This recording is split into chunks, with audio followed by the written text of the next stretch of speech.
Aclarado lo anterior, ahora sí vamos a leer Hechos 15:35 al 41. Son cortos los versículos, es corto lo que vamos a ver el día de hoy nuevamente, pero prefiero ir así paso a paso y entender claramente la escritura. Dice así: después de algunos días, Pablo le dijo a Bernabé: volvamos a visitar a los hermanos en todas las ciudades en que hemos anunciado la palabra del Señor y veamos cómo están. Y Bernabé quería que llevaran consigo a Juan, el que tenía por sobrenombre Marcos. Pero a Pablo no le parecía bien llevar consigo al que se había apartado de ellos desde Panfilia y no había ido con ellos a la obra. Y hubo tal desacuerdo entre ellos que se separaron el uno del otro. Bernabé, tomando a Marcos, navegó a Chipre. Y Pablo, escogiendo a Silas, salió encomendado por los hermanos a la gracia del Señor y pasó por Siria y Cilicia, confirmando a las iglesias. Vamos a orar. Maravilloso Rey, te damos gracias nuevamente porque tú siempre hablas a nuestras vidas para que seamos como Cristo.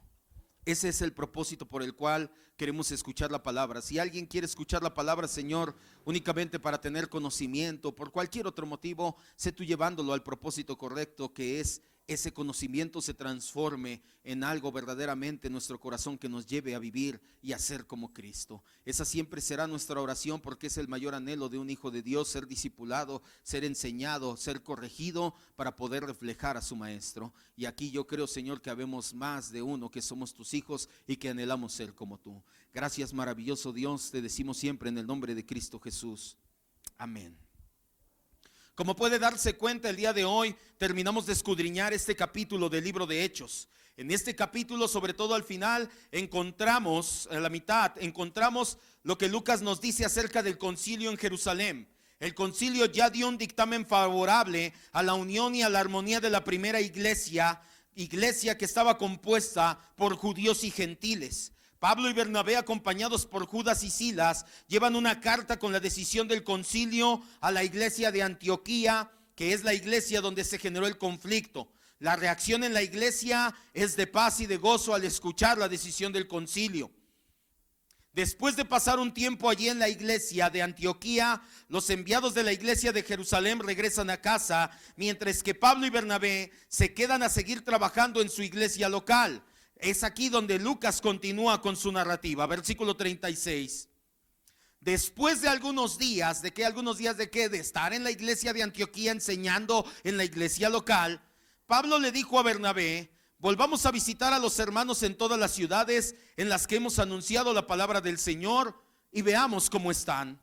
No podemos determinar cuánto tiempo permanecieron Pablo y Bernabé en la iglesia de Antioquía. Por la frase en el original griego, esta se tendría que traducir después de algún tiempo, más que después de algunos días, es después de algún tiempo. Por esa frase en el griego original, hay quienes piensan que fueron tal vez hasta algunos meses los que se dedicaron a trabajar arduamente en su iglesia. Sin embargo, al saber que las iglesias que no tenían mucho de ser fundadas en la región de Galacia también tenían muchas necesidades espirituales, Pablo las tenía en mente y en oración día y noche. Estaban siempre presentes en las iglesias y las necesidades que había en ellas. Pablo y Bernabé estaban en Antioquía, pero su mente y su corazón decían: ¿cómo estarán los hermanos? ¿Ya pasarían esta situación? A lo mejor también fueron los judaizantes para allá, que sí, de hecho después fueron los judaizantes para allá. Pablo en su segundo viaje misionero, lo vamos a ver cuando llega a Corinto, cuando está en Corinto y funda la iglesia de Corinto, es que escribe la carta a Gálatas, porque ahora los Gálatas, la región de Galacia, llegaron los judaizantes y los hicieron dar pasos para atrás en la fe. Pablo tenía en mente esto: ¿cómo estarán las iglesias? Aunque el primer viaje misionero lo originó el Espíritu Santo, este plan de regresar a Asia Menor se originó en Pablo. Podemos darnos cuenta que el llamado para ser apóstol a los gentiles no había cesado en Pablo. Muchos podrían decir: Pablo, ya cumpliste, ya fuiste misionero, ya fuiste apóstol a los gentiles, ya terminaste la obra, pero no fue así. una vez misionero, dice el dicho, siempre misionero. Hoy en la mañana lo veíamos, los siervos jamás nos jubilamos. Cuando verdaderamente amas servir al Señor, no hay día de jubilación. Te puedes jubilar en tu trabajo secular, lo cual está bien, pero en servir al Señor, siempre en tu corazón va a haber esa llama de decir: yo quiero hacer algo por mi Señor y mi Dios. Pablo se dirige a Bernabé como su compañero de misiones y le dice que sería bueno que volvieran a ver a los creyentes en las ciudades donde ya habían predicado el evangelio. ¿Qué ciudades? Las que vimos en los últimos meses: Panfilia, Frigia, Lida, Listra, todas esas ciudades. Pablo les llama a los creyentes, a los hermanos que les hemos anunciado la palabra del Señor. Con eso da a entender que estos cristianos gentiles necesitan la ayuda, el consejo y la guía pastoral. Versículo 37. Y Bernabé quería que llevaran consigo a Juan, el que tenía por sobrenombre Marcos. Bernabé está de acuerdo con la invitación de Pablo. Bernabé no se pone súper espiritual y dice: Pablo, pero el Espíritu Santo ahora no nos ha dicho nada. Está bien, Pablo, tienes muy buena idea. Yo también tengo en mi corazón las iglesias, pero quiero que llevemos a Marcos, mi sobrino. Algunos lo traducen como primo, otros como sobrino. Sabemos que sí era familiar. Primero tenemos que recordar eso: Bernabé y Marcos eran familiares. Luego, aunque Marcos los había abandonado en el viaje por Asia y se había regresado a Jerusalén, tenemos que llegar a la conclusión de que de Jerusalén, Marcos llegó a Antioquía. Esto es obvio. ¿Por qué? Porque lo estamos leyendo que ya estaba en Antioquía.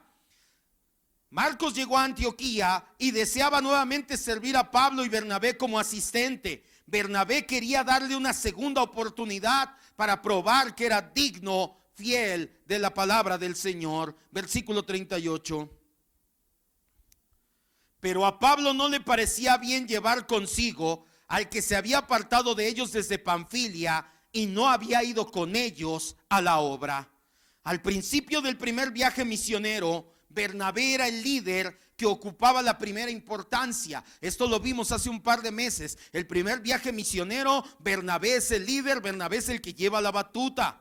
En este segundo viaje, Pablo es el que está al mando. Pablo es el que dice: Bernabé, el Señor ha puesto en mi corazón ir y visitar a las iglesias. Tengo pesar por ellas. Ahora yo no te voy a acompañar. Ahora quiero que tú me acompañes a mí. Pablo está al mando y por eso es que reacciona negativamente a la sugerencia de que los acompañe Juan Marcos. Si hubiera sido al revés, si hubiera sido Bernabé quien le dice: oye Pablo, vamos Marcos y yo a visitar a las iglesias, queremos que vengas, a lo mejor Pablo hubiera dicho: no gracias, no quiero ir, o sí voy, tú estás al mando, no hay problema. Pero ahora Pablo estaba al mando de la situación y por eso es que reacciona negativamente. Cuando Lucas escribe el libro de los Hechos, consideraba a Marcos un amigo y un colega en el trabajo de predicar y enseñar el evangelio. Los escritos de Pablo lo confirman. Ahorita no vamos, ahorita en un momento vamos a ir, deje ahí su separador, vamos a viajar a unas cuantas citas para que vea que Pablo, Marcos y Lucas eran ya después, en épocas posteriores, muy unidos. Quiero que me vea y entienda eso que le estoy diciendo. Cuando Lucas escribe el libro de Hechos, ya esto ya había pasado. Lucas, lo vamos a ver en el capítulo 16, ya no tarda, ya después empieza a hablar en plural. Y cuando llegamos, y cuando fuimos, y cuando hicimos, entonces Lucas acompañó a Pablo y a Silas en este viaje.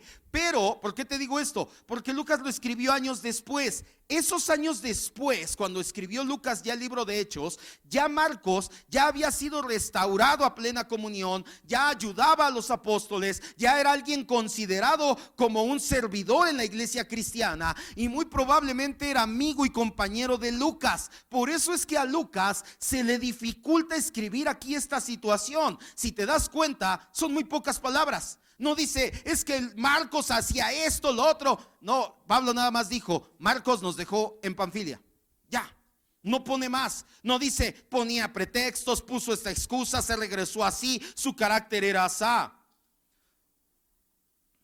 Esto tenemos que notarlo, como te decía, porque Lucas tiene dificultad en informar que Marcos fue la causa de la contienda que separó a Pablo y a Bernabé. Como Lucas ya tenía mucho acercamiento con Juan Marcos, se le dificultó escribir que había sido Juan Marcos el culpable de separar a Bernabé y a Pablo.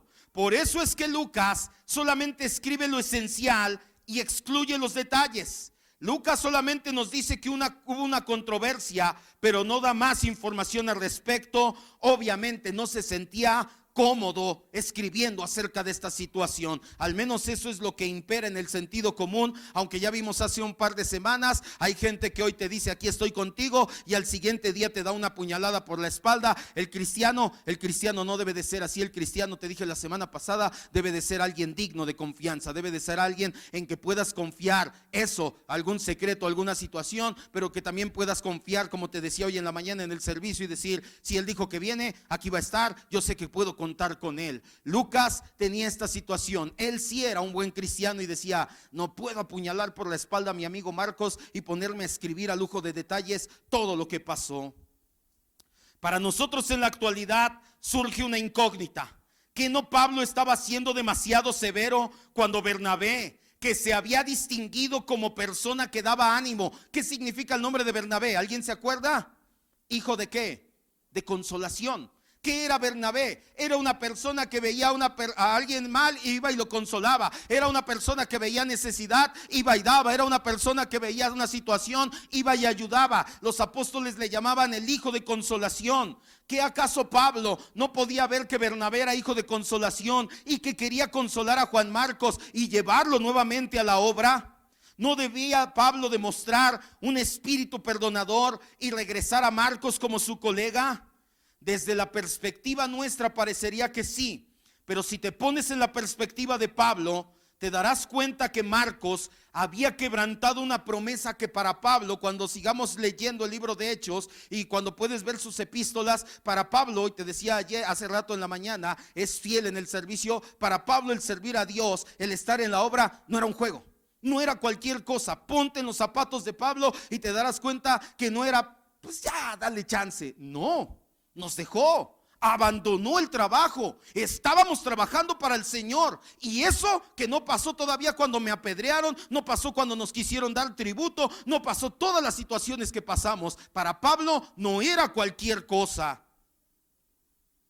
Por eso es que Pablo insistió en que no lo llevaran. Consideraba a Marcos incapaz de la tarea que les esperaba. Pablo entendía perfectamente y dijo, si esto nos pasó en el primer viaje, en los viajes que siguen, quién sabe cómo nos vaya a ir. Y vaya que les fue, lo vamos a ir leyendo como en feria. Por las cartas de Pablo sabemos que ya después hubo reconciliación entre ellos. Vamos ahora sí a varias citas. Colosenses 4:10, deja ahí tu separador, porque vamos a regresar de inmediato. Colosenses 4:10. Pablo no consideraba a Juan Marcos como una persona madura todavía. No es que él no lo considerara cristiano o que estuviera sobre reaccionando. Pablo entendía perfectamente y decía, no, la situación que nos espera, esto de servir a Dios no es un juego. Ya nos dejó una vez, yo no me voy a arriesgar a que nos deje dos veces, dice Pablo. Colosenses 4:10, ya después puedes darte cuenta. Todas estas cartas, todas las cartas de Pablo las escribe a partir de su segundo viaje misionero en adelante. Entonces esto quiere decir que la carta a la iglesia de Colosas la escribió después de que había pasado esta situación de Marcos y ya se había reconciliado con él, ya había dicho, ya había visto su testimonio y sí, ven, no hay problema. Dice, Aristarco, mi compañero de prisiones, le saluda. Y Marcos, ¿el sobrino de quién? Está refiriéndose a Juan Marcos, acerca del cual han recibido mandamientos y fueran a ustedes. ¿Qué dice? Recíbanle. ¿Qué está diciendo? Marcos, yo lo veo que trabaja para la obra. Ya lo puedo considerar nuevamente un siervo. No que no fuera mi hermano, pero le faltaba madurar. Es más, si va con ustedes y les va a predicar, recíbanlo en la iglesia, les dice a los colosenses. Segunda de Timoteo 4:11. No es la única vez que Pablo habla de Juan Marcos. Segunda de Timoteo 4:11.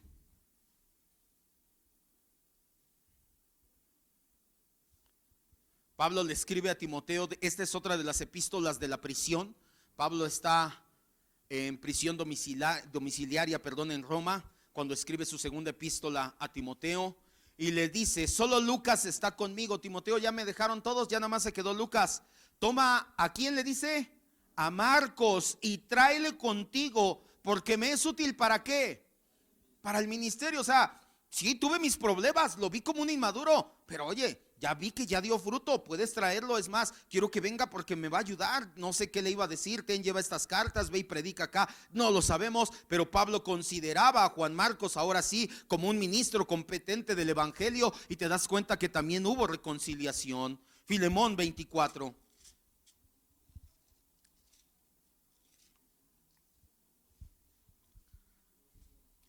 De hecho, aquí lo considera un colaborador.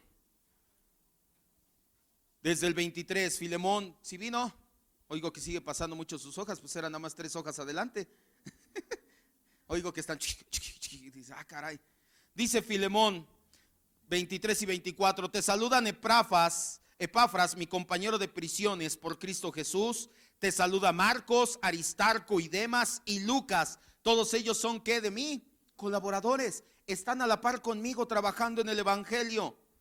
Pedro, no solamente Pablo, también Pedro consideraba a Juan Marcos como alguien digno del evangelio, al grado que le llama mi hijo. Primera de Pedro 5:13.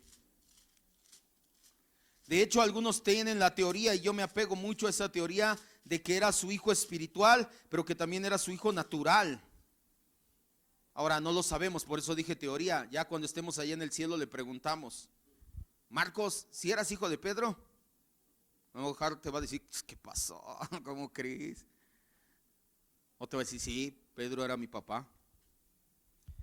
Sea como sea, Pedro le llama hijo, al menos en el sentido espiritual, en el sentido paternal, de decir, cómo me ha ayudado.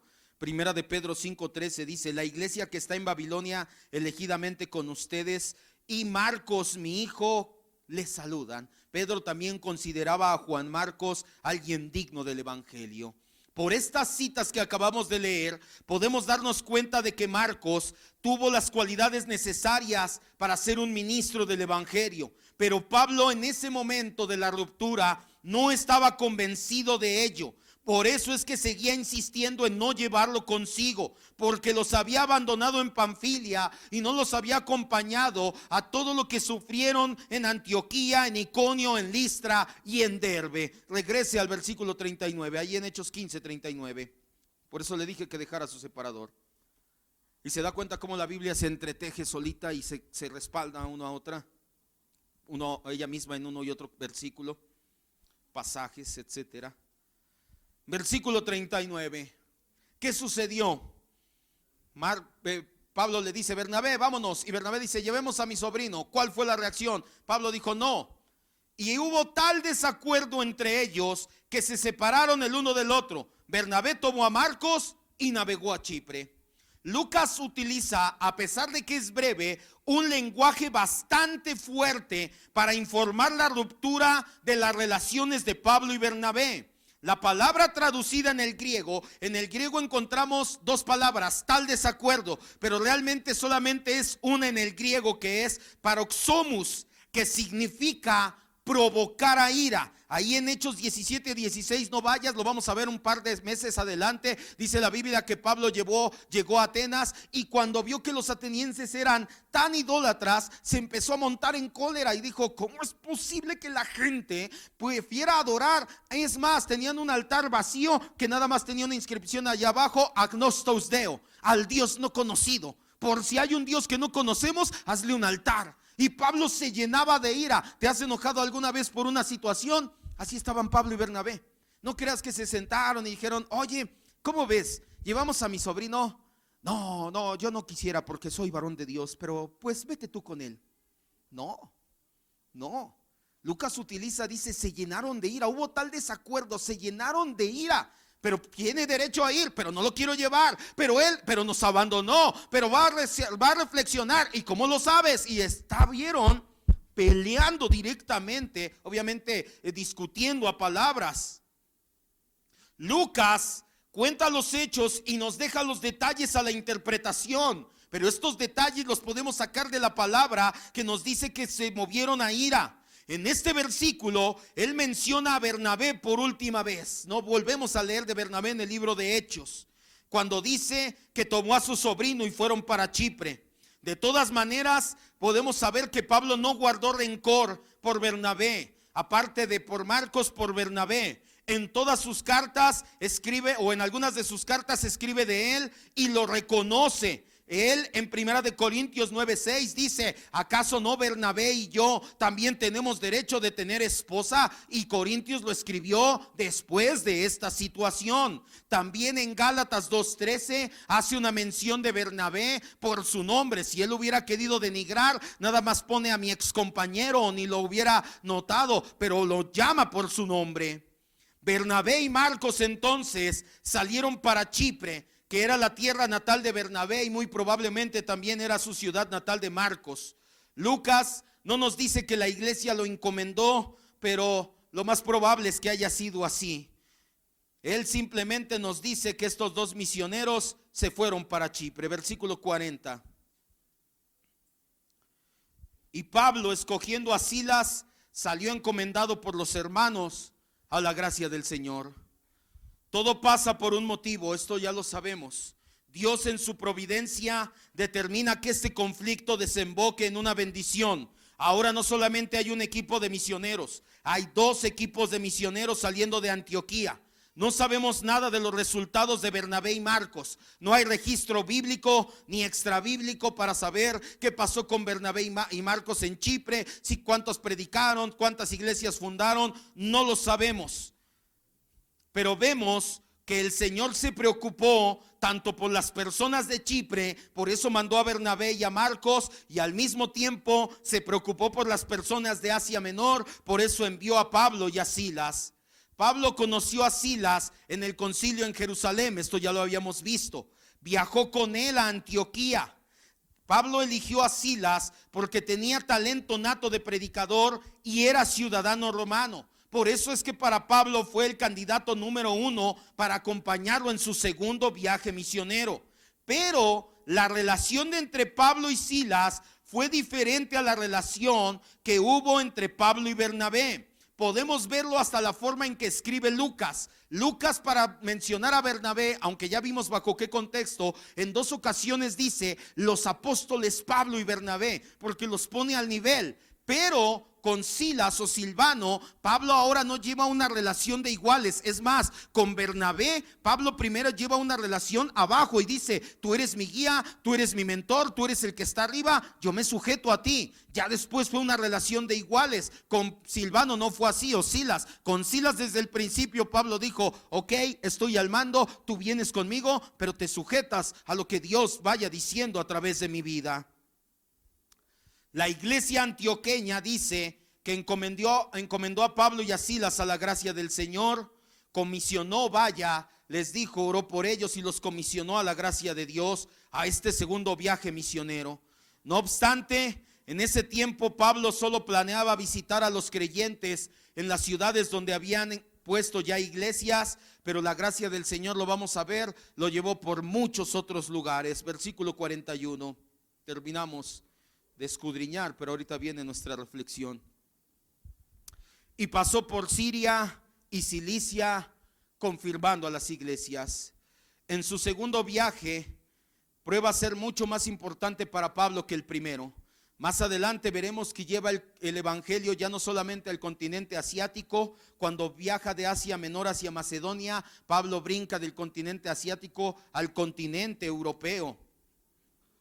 Lucas es breve en este versículo y solamente nos da una efímera descripción de que pasó por las iglesias en Siria y en Cilicia, es decir, las iglesias que había visitado al principio.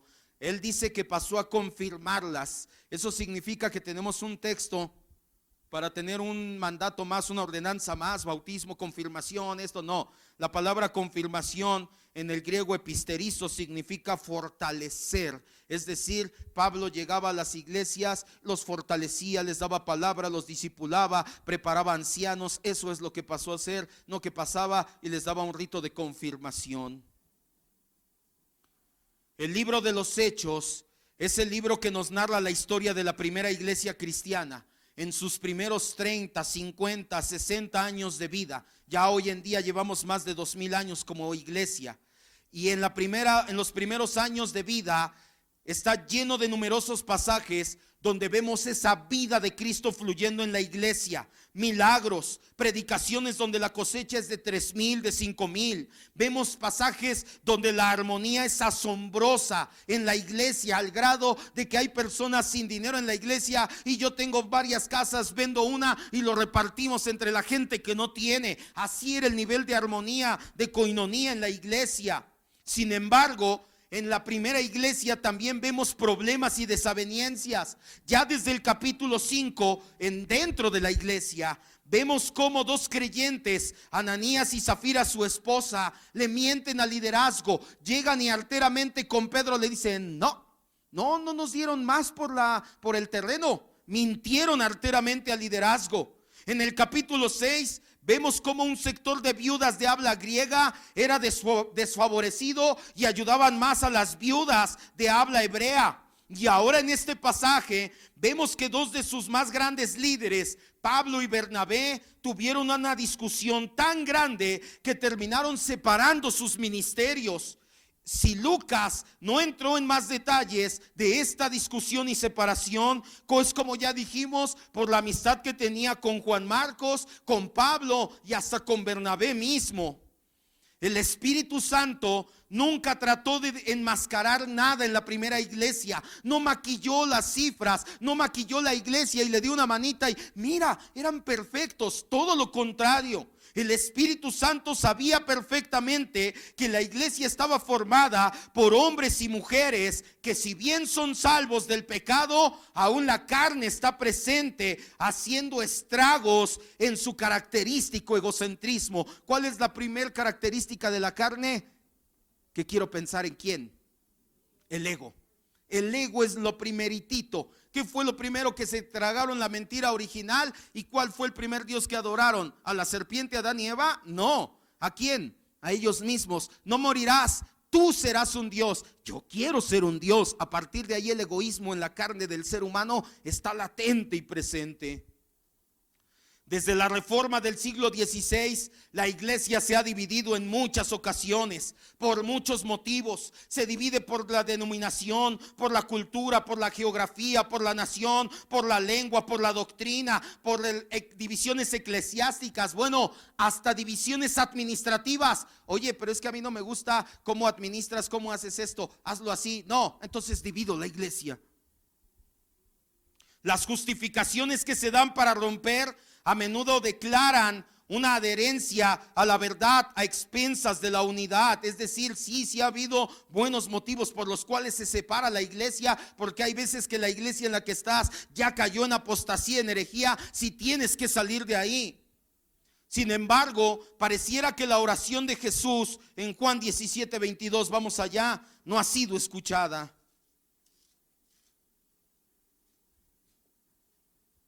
Juan 17:22. El capítulo 17 del Evangelio de Juan se le conoce como la oración sumo sacerdotal de Cristo. Cristo, como el sumo sacerdote, intercede por la iglesia. No solamente los que ya estaban ahí, sino los que vendrían, es decir, por todos los cristianos de todos los tiempos. Y en esa oración sumo sacerdotal, el Señor levanta un clamor por la unidad de la iglesia, y pareciera que esa oración no ha sido escuchada por nosotros los cristianos, no por el Padre, por nosotros. Dice Jesús hablando, Jesús aquí está hablando con Dios, con el Padre. La gloria que me diste, yo se las he dado, para que sean ¿qué? Uno, así como tú y yo somos uno. Es triste decirlo, pero la mayoría de las veces los cristianos desatendemos esta oración y esta regla. La regla pareciera ser lo normal, la separación, y la excepción a la regla, continuar juntos. A veces las controversias en la iglesia no son por cuestiones doctrinales. Quiero decirte algo, nosotros venimos de una separación, sí, por cuestiones doctrinales muy profundas. No solamente fue, no, yo ya quiero ser mi propio jefe y ya no quiero, y quiero mi iglesia, y no. De hecho fue todo lo contrario. Fui, me paré y le dije, oye, estamos enseñando mal esto. La Biblia habla de la soberanía de Dios. No podemos enseñar esto, no podemos enseñar esto. De hecho no hay ni apóstoles, y prefirieron decirme, si no estás a gusto puedes salir, puedes irte. No fue porque yo quisiera fundar mi propia iglesia, y muchos estamos en esta situación. pero no siempre es así. También hay veces que hay conflictos por la personalidad en las iglesias. El choque entre Pablo y Bernabé es un caso como ellos. Nadie le debía más a Bernabé que Pablo. Pablo estaba en deuda con Bernabé como no tienes idea. Pablo fue y lo sacó de su miseria. ¿Te acuerdas que Bernabé fue y lo sacó de su miseria? ¿Te acuerdas que Pablo fue a Jerusalén después de que se convirtió y qué le pasó? Fracasó totalmente. La gente no le creyó y tuvo que salir corriendo. Y cuando Bernabé llega a Antioquía dice, había un cristiano, vamos allá. Y trajo entonces, fue por Pablo y lo trajo y lo llevó a Antioquía y le dijo, acompáñame. Y lo fue su mentor y fue su líder y fue su guía. Bernabé levantó a Pablo como no tienes idea. Si alguien tenía que estar agradecido, era Pablo con Bernabé. Y a su vez Bernabé tenía que estar agradecido con Pablo, porque a pesar de que lo llevó como pupilo, él dirigió, predicó, enseñó y exhortó en las iglesias. Bernabé sabía que Pablo tenía visión, que tenía principios, pero ambos, a pesar de ser buenos cristianos, a pesar de deberse tanto uno al otro, ambos eran seres humanos, tan como enfáticamente lo dijeron en Listra. ¿Se acuerda que en Listra le quisieron ofrecer holocaustos y dijeron, aquí están Júpiter y aquí están Mercurio? Y que dijeron, no nos ofrezcan holocausto, somos seres humanos. ¿Cuánta razón tenían? Aquí se ve, eran simples seres humanos como tú y como yo, porque a pesar de todo lo que habían logrado y a pesar de deberse tanto el uno al otro, terminaron de bronca, terminaron con problemas. No fue una situación doctrinal. No fue que dijeras, hermano, lo que pasa es que tú estás enseñando el Teotocos y yo creo en el Cristotocos. No, simple y sencillamente dijeron, no quiero que lleves a tu sobrino, pero vamos a llevar, que no, que sí. Separación. Permitieron que el enojo interrumpiera una amistad. Permitieron que la amargura fuera causa de división. Si bien el Señor en su providencia decretó esta división para que progresara y se expandiera la predicación del evangelio, aún así ambos, Pablo y Bernabé, y no sabemos cuántos más, posiblemente Lucas, posiblemente el mismo Juan Marcos, tuvieron que llevar en su alma el triste recuerdo de esta dolorosa situación de separación que te aseguro años después, tiempo después, hubieran preferido evitar. Estoy seguro que si le preguntas a Pablo, a Bernabé en el cielo, te va a decir sí, la verdad, cómo me arrepiento y cómo no le dije ese día. Sí, hermano, órale, cómo no cedí ese día. El Señor dejó a propósito este texto, inspiró a Lucas a plasmarlo en el libro de Hechos como una muestra de que la vida en la comunidad de los santos llamada iglesia no es nada sencilla. Hasta los más prominentes líderes pueden tener desacuerdos y no pequeños. Aún así, a pesar de que la vida en comunidad no es nada fácil, la importancia que tiene es del mismo grado que tu vida personal con Dios. Quiero que levantes tu mirada y entiendas a partir de este momento. Pon mucha atención porque viene el corazón de nuestra enseñanza. Este pasaje nos muestra que la vida en comunidad es difícil, pero aún así la vida en comunidad para el Señor es importante. Tú tienes una relación diaria con Cristo, gloria a Dios. Igual de importante es tu relación con Cristo que tu relación con otros cristianos. Es igual de importante. Tú no puedes ser cristiano y no tener comunión con una iglesia local, no tener comunión con los santos a tu alrededor. Es imposible, a veces difícil ser cristiano en una comunidad de santos que todavía tienen restos del pecado, pero es la manera en que Dios va puliendo nuestro carácter y corazón. No puedes vivir la vida cristiana aislándote de las iglesias, separado del cuerpo de creyentes. Es imposible. Tú puedes pensar y decir, si escuchas, ya viste, ese hermano tiene otra esposa, pero dice que es cristiano. ¿Tú le creerías que es cristiano a una persona que vive en adulterio? Eso es irónico. ¿Cómo va a ser cristiano si vive en adulterio? Pero eso sí, llega y levanta las manos, canta, ora, predica, dice que es cristiano, pero vive en adulterio. Tú de inmediato dices, no, eso es una contradicción, eso es una ironía. No es bíblico, ¿verdad? Pues lo mismo es escuchar a alguien que dice que es oveja del Señor, pero no se congrega en un rebaño. Lo mismo es decirte hijo de Dios y no convivir con tu familia espiritual. Tú no puedes decir que eres parte del cuerpo de Cristo si no te congregas. Es una contradicción. La iglesia de Cristo va a tener una expresión perfecta allá en el cielo. Pero mientras tanto, aquí en la tierra, Dios sabiamente nos hace estar en unas iglesias donde la gente somos imperfecta. Quiero que voltees a ver a los de tu lado y todos volteen a ver unos a otros. Voltea a verlo, voltea a verlo. Te tengo una noticia, somos imperfectos.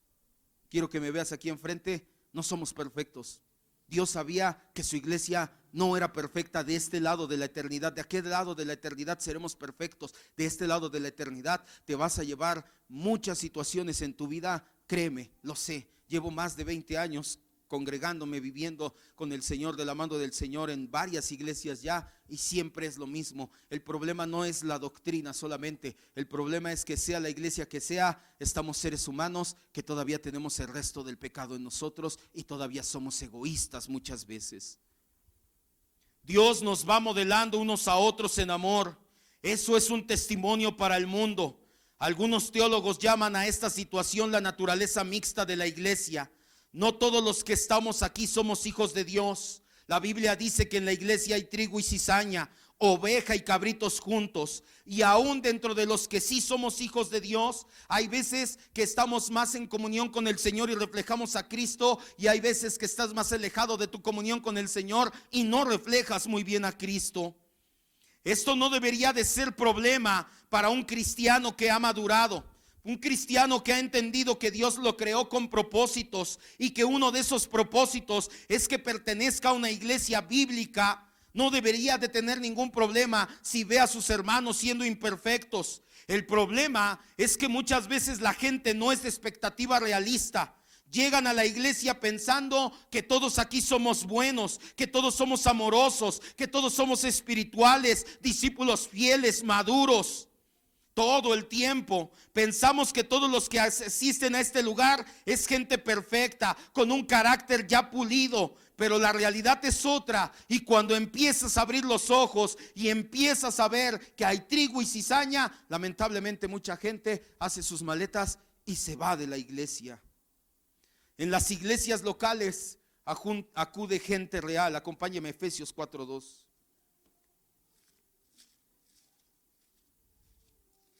Efesios 4:2. Tienes que bajar un poco tus expectativas de la iglesia local en cuanto a la perfección de la gente, no en cuanto a la predicación de la palabra, no en cuanto al carácter del liderazgo.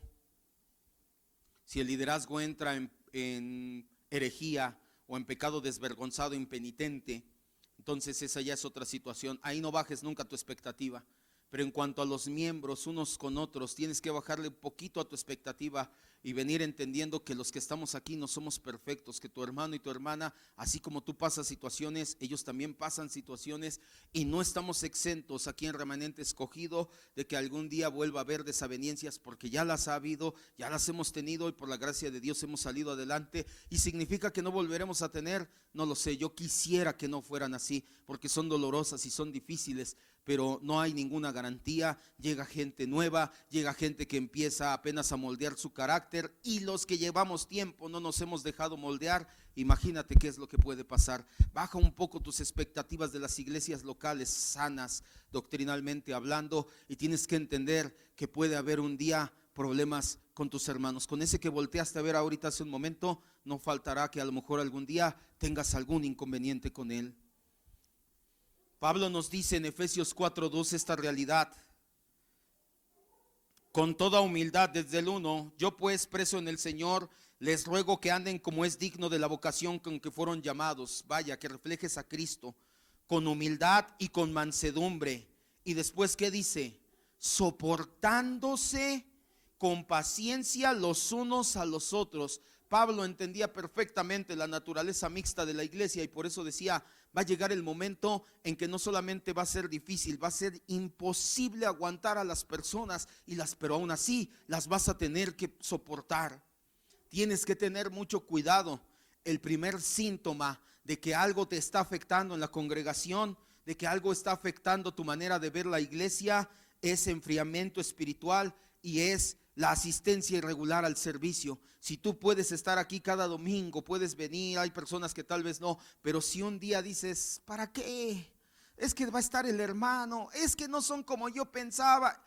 Empiezas a enfriarte y el primer síntoma es asistencia irregular al servicio. Ten mucho cuidado si eso sucede, porque de ahí estás a un paso de enfriarte totalmente y decir, ya no. Y quién sabe si Dios te permita arrepentirte antes de que Cristo venga. La iglesia, aún con todos sus defectos, es parte del plan de Dios en el mundo.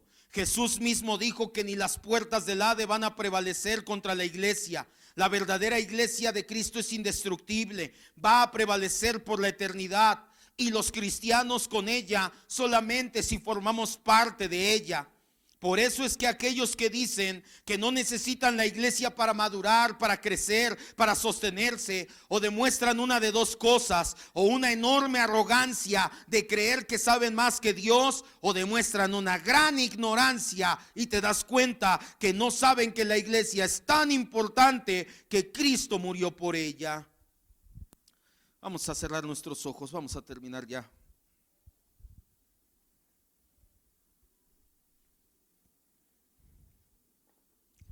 Nunca vas a llegar a ser un cristiano maduro si no estás en una iglesia real, con pastores, ancianos, predicación, comunión, ordenanzas, disciplina.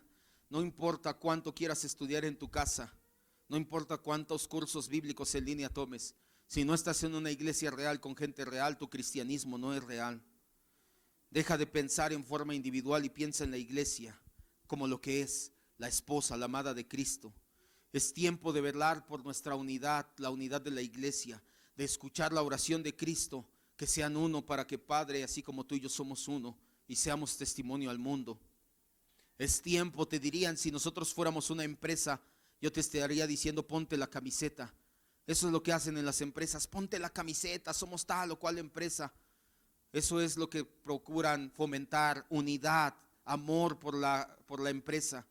Estás en una mejor empresa, en la empresa más grande del mundo, que es la iglesia del Señor Jesucristo. De hecho, no tiene ni comparación con una empresa. ¿Por qué no amarla? ¿Por qué no ponernos la camiseta por ella?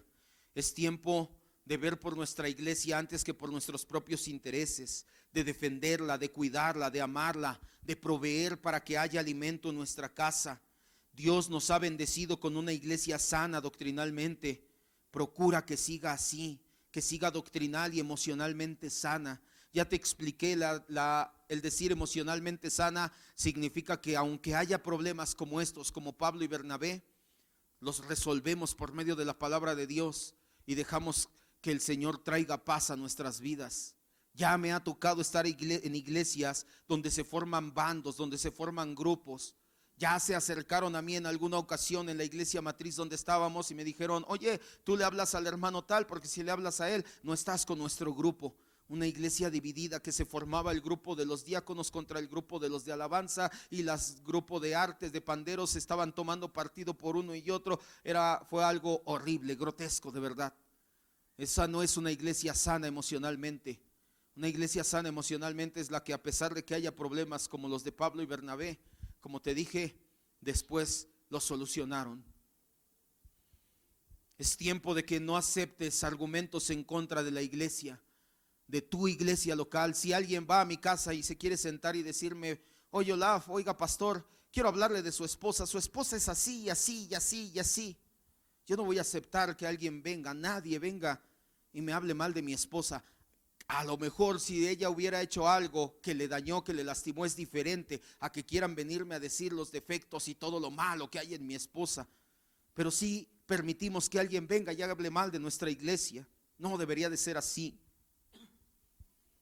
Es tiempo de que te adaptes a la liturgia de nuestra iglesia. Ya te dije, hay veces que es válida la separación, pero separarnos porque pusimos luces, hay luces aquí enfrente, tú las ves.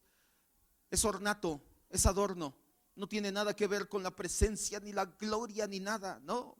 ¿Sabes qué hacían en las iglesias en el siglo X en adelante? Ponían unos ventanales enormes de adorno. ¿Sabes qué hacían en las iglesias hace 100 años? Ponían una de flores aquí al frente, venían los hermanos y decían yo cada semana, y llenaban de flores. ¿Sabes qué hicimos? Pusimos un par de luces y hasta eso no van a ser permanentes, nos las prestaron.